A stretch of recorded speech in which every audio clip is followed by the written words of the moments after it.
আপনার ঘরের দরজা বন্ধ থাকা সত্ত্বেও আপনার বেডরুমে আপনি এবং আপনার স্ত্রী ছাড়াও এক তৃতীয় ব্যক্তি উপস্থিত থাকে।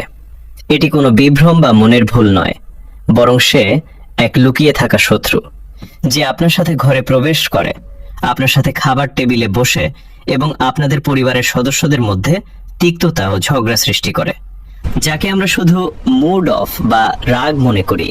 ইসলাম 1400 বছর আগেই তার পর্দা উন্মোচন করে দিয়েছে। সেই তৃতীয় ব্যক্তিটি হলো শয়তান। ইবলিসের বংশধরদের মধ্যে এক বিশেষ শয়তান আছে, যার নাম মুফাসসিরগণ দাসিম বলেছেন। এর অস্তিত্ব কেবল কাল্পনিক নয়।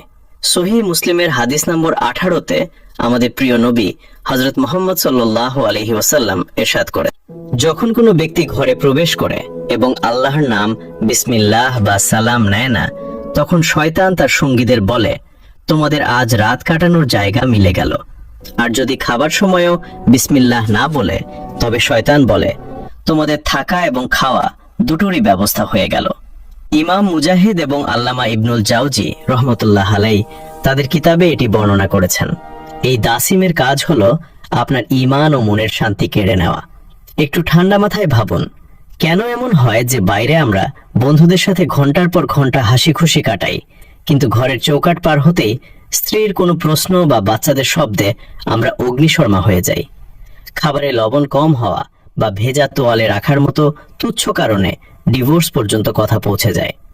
ইবনুল জাওজি তার কিতাব তালবিসুল ইবলিসে বুঝিয়েছেন যে এই রাগ আপনার নিজের নয়, এটি দাসিমের প্ররোচনা।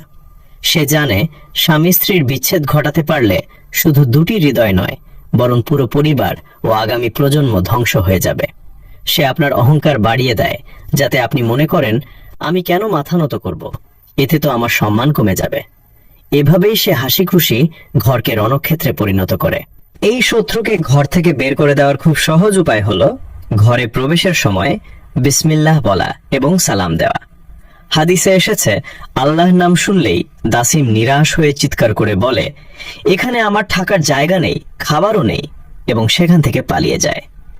দ্বিতীয়ত, যখনই রাগ আসবে সাথে সাথে বুঝবেন এটি সেই তৃতীয় শক্তির কারসাজি। তাই ঝগড়া না করে চুপ হয়ে যান অথবা আউযুবিল্লাহ পড়ুন। আজ থেকেই আপনার ঘরকে শয়তানের মেহমানখানা বানানো বন্ধ করুন। আল্লাহ আমাদের সবার ঘর রক্ষা করুন। কমেন্টে সবাই আমিন লিখুন।